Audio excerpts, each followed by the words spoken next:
Thank you very much. I'm very sorry for my very bad throat. I express my appreciation to the Institute of Development Policy Institute of Sri Lanka and its Executive Director, Dr. Kalegama, for inviting me to this, for giving me this opportunity. And on behalf of our delegation from Nepal, I thank you very much. It has been a learning process for me also, interacting with a lot of luminaries from the subcontinent. The subject given to me is rhetoric versus reality, political impediments to South Asian cooperation. South Asian cooperation started something like a little less than 3 decades ago. And SAARC is with us for the last 27 years. But if we have to look into the concrete achievement, it has been rather dismal, one of disappointment. Despite the tall rhetoric, the accomplishment is very limited. Intra-regional trade hovers around 5%, which is in line with the traditional pattern. There has not been significant incremental trade as a result of SAFTA, and whatnot. As percentage of regional GDP, it is not more than 3%. For ASEAN countries, it is 20%. Greenfield investment as percentage of the regional total, it is about 2%. For ASEAN countries, it is about 27%. You see what a contrast where we stand. We are still bogged down in negotiation over how to limit the number of items under the negative list or how to remove this para-tariff and semi-tariff constraints that has hampered regional trade. Even in matter of transit facilities, our trade potential has been severely constrained, not necessarily to landlocked countries, but even to coastal countries.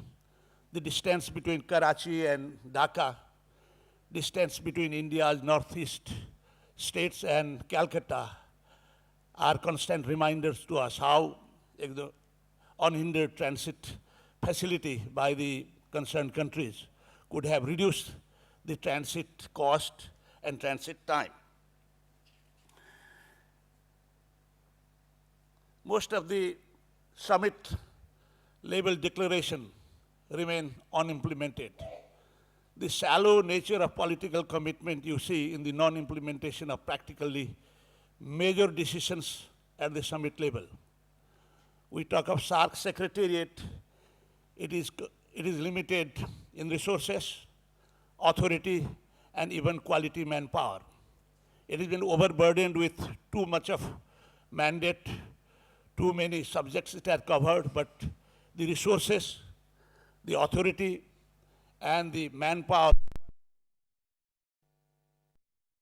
the equation, changing equation between India and Pakistan. If there is improvement in the relation between the two countries, some progress is made. If there is tension, immediately there is setback, and there is practically no progress. So it is said this progress in SAARC movement has become hostage to the political environment, particularly the difficulties between the two biggest economies. There is excessive obsession with security and political issues. In a regional grouping like SAARC, the primary focus should have been economics, trade, capital flows, and all that, economic integration. Unfortunately, the preoccupation of the SAARC countries is mainly security and politics, not necessarily economics. So economics has been relegated to a peripheral issue. Trade, investment has been relegated to peripheral issues. And I think that probably explains lack of progress in regional cooperation. But I see some silver lining. Some positive indications are there. In recent years, there has been some positive developments. First, the rapid economic growth in Asia, but particularly the high growth of China and India, despite setback in the last 2 years, is still the growth rate in Asia, particularly China and India, is one of the highest. This year, India's growth rate is little down, but still it is at a respectable level.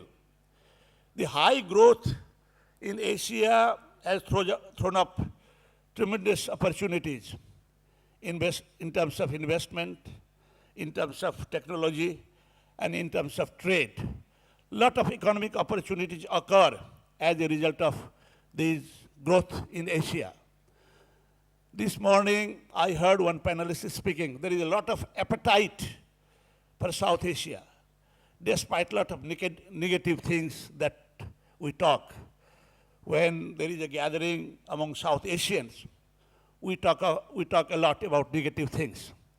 But the outside world sees South Asia as a region with huge potential. There are 8 observers in SAARC, plus European Union, World Bank, and Asian Development Bank are in the wings. They want to constantly engage with the region. If there had been no potential, if they don't see any opportunities, this wouldn't have been possible. So I think increasing engagement with these observer countries and collaborate with them, I think would be in South Asia's interest, mutual interest. Secondly, Pakistan in the last Malé summit indicated that it is willing to offer the MFN status to India. Just yesterday in the internet, I heard a conflicting news that it is not yet ready. But the fact remains that there is a consideration to extend MFN status to India, which would give a big boost to India-Pakistan trade, which presently comes around less than 3 billion. And the estimates show that it could go to 6 billion in less than 3 years and to 40 billion in about 10 years. So this would be a game changer event. I think we should push for the two countries to move to that direction, particularly Pakistan. Similarly, there has been some progress in matter of connectivity. A study on multimodal transport has been completed, and there is agreement also on motor vehicle movement. India and Bangladesh have signed a transit agreement under which transit facilities would be extended to India to trade with Northeast Indian states through Bangladesh. Also, transit facilities to Nepal and Bhutan to reach the port of Bangladesh for third country trade via Indian territory. This is a good sign which would benefit both India and Bangladesh as well as Nepal and Bhutan. Another positive development I see, India's role, no doubt it accounts for 3/4 of the GDP of the subcontinent. It is the preeminent power of the region, so its responsibilities for regional cooperation also is quite disproportionate. It has taken a few steps in that direction in recent years. The offer of $2 billion as a standby under swap arrangement to tide over any balance of payment crisis or liquidity crisis for the SAARC countries. This was what it offered in the last Central Governors meeting in Pokhara, Nepal. Similarly, it has reduced the sensitive list to 25 products to LDCs and with zero tariff. This will help in expanding India's trade, particularly the LDC's trade with India, which is a good sign. There is another positive sign I see, the increasing engagement in the track 2, increasing engagement at the non-state level, Chamber of Commerce of the SAARC region, women groups of the SAARC region. Similarly, you have NGOs, think tanks. This is a very good sign. There is a lot of passion, and enthusiasm in their deliberations. I wish at the state level also the same passion and enthusiasm could be shown.